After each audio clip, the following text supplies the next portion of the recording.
ചരിത്രം തിരുത്തിക്കുറിക്കപ്പെട്ടിരിക്കുന്നു. ലോകം ഇന്നുവരെ കണ്ടിട്ടില്ലാത്തൊരു സാമ്പത്തിക സുനാമിക്ക് ഭാരതം തുടക്കമിട്ടു. പ്രധാനമന്ത്രി നരേന്ദ്രമോദി ഒരു കരാറിൽ ഒപ്പിട്ടപ്പോൾ തകർന്നടിഞ്ഞത് ഒരു രാജ്യത്തിന്റെ സാമ്പത്തിക നട്ടെല്ലാണ്.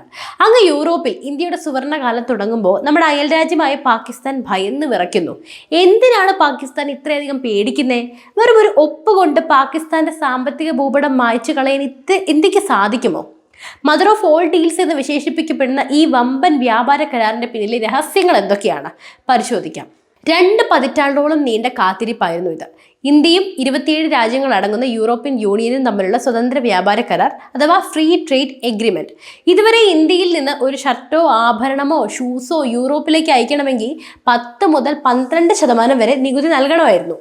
എന്നാൽ ഇനി മുതൽ കളി മാറും. 99% ഇന്ത്യൻ ഉൽപ്പന്നങ്ങൾക്കും യൂറോപ്പിലേക്ക് ഇനി ഫ്രീ എൻട്രിയാണ്.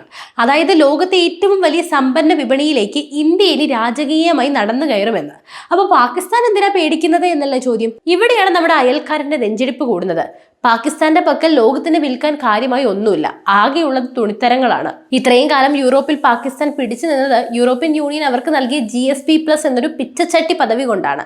പാവപ്പെട്ട രാജ്യമല്ലേ എന്ന് കരുതി യൂറോപ്പ് നൽകിയ ഈ നികുതി ഇളവ് മാത്രമായിരുന്നു പാകിസ്ഥാന്റെ ഏക ബലം. എന്നാൽ ഇപ്പോൾ ഇന്ത്യയും അതേ ഇളവുകളോടെ യൂറോപ്പിലേക്ക് എത്തുന്നു. പാകിസ്ഥാന്റെ നിലവാരമില്ലാത്ത തുണിത്തരങ്ങളും ഇന്ത്യയുടെ ലോക നിലവാരമുള്ള ബ്രാൻഡുകളും ഒരേ വിലയ്ക്ക് യൂറോപ്പിലെ സൂപ്പർ മാർക്കറ്റുകളിൽ ഇരുന്നാൽ നിങ്ങൾ പറയൂ, ആരെങ്കിലും പോയി പാകിസ്ഥാന്റെ ഉൽപ്പന്നം വാങ്ങുമോ? ഒരിക്കലുമില്ല. പാകിസ്ഥാന്റെ GDPയുടെ വലിയൊരു ഭാഗം യൂറോപ്പിൽ നിന്നുള്ള പണം കൊണ്ടാണ് നിലനിൽക്കുന്നത്. ആ വരുമാനത്തിന് മുകളിലാണ് മോദിജി ഇപ്പോൾ സാമ്പത്തികമായൊരു പ്രഹരം ഏൽപ്പിച്ചിരിക്കുന്നത്. ഇതിനെ മരുന്നില്ലാത്ത അടി എന്ന് വിളിക്കാം. ഇന്ത്യയുടെ കുതിപ്പും പാകിസ്ഥാന്റെ തകർച്ചയും നോക്കുമ്പോൾ പാകിസ്ഥാൻ ഇന്ന് അടിയന്തര യോഗങ്ങൾ വിളിക്കുകയാണ്. എന്തിനാണെന്നറിയാമോ? അവരുടെ മില്ലുകൾക്ക് കറണ്ട് കൊടുക്കാൻ പോലും പണമില്ല. പെട്രോളിനും ഗ്യാസിനും പണമില്ലാതെ IMFന്റെ വാതിൽക്കൽ അവർ കൈനീട്ടുമ്പോൾ ഭാരതം വിമാനം പോലെ കുതിക്കുന്നു. ഇന്ത്യയുടെ അത്യാധുനിക ഫാക്ടറികളോട് മത്സരിക്കാൻ തകർന്നടിഞ്ഞ സൈക്കിളും ചവിട്ടിക്കൊണ്ട് പാകിസ്ഥാൻ പുറകെ വരാമെന്ന് കരുതരുത്. ഒരു വശത്ത് പാകിസ്ഥാൻ ബോംബും ഭീകരവാദവും കയറ്റി അയക്കുമ്പോൾ മറുവശത്ത് ഭാരതം IT ഉൽപ്പന്നങ്ങളും വസ്ത്രങ്ങളും അത്യാധുനിക യന്ത്ര സാമഗ്രികളും ലോകത്തിന് നൽകുന്നു. നയതന്ത്രം എന്നാൽ ഇതാണ്. ചർച്ചകളിൽ പതറാത്ത, ലോകത്തിന് മുന്നിൽ തലകുനിക്കാത്ത പുതിയ ഇന്ത്യയുടെ കരുത്ത്.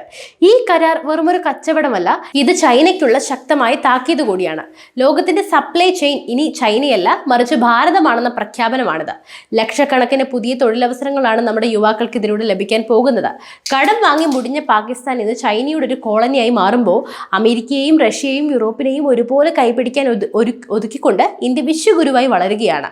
നരേന്ദ്രമോദി ആ കരാറിൽ ഒപ്പിട്ടപ്പോൾ അത് വെറും ഒരു മഷിയല്ലായിരുന്നു, മറിച്ച് പാകിസ്ഥാന്റെ സാമ്പത്തിക പരാജയത്തിന്റെ മരണ വാറണ്ട് കൂടിയായിരുന്നു. യൂറോപ്പിലെ തെരുവുകളിൽ ഇനി മെയ്ഡ് ഇൻ ഇന്ത്യ എന്ന ലേബൽ അഭിമാനത്തോടെ തിളങ്ങും. പാകിസ്ഥാൻ അവരുടെ യുവതയെ തോക്ക് പിടിക്കാൻ പഠിപ്പിച്ചപ്പോൾ ഭാരതം നമ്മുടെ യുവതയെ ലോകം ഭരിക്കാനാണ് പഠിപ്പിക്കുന്നത്.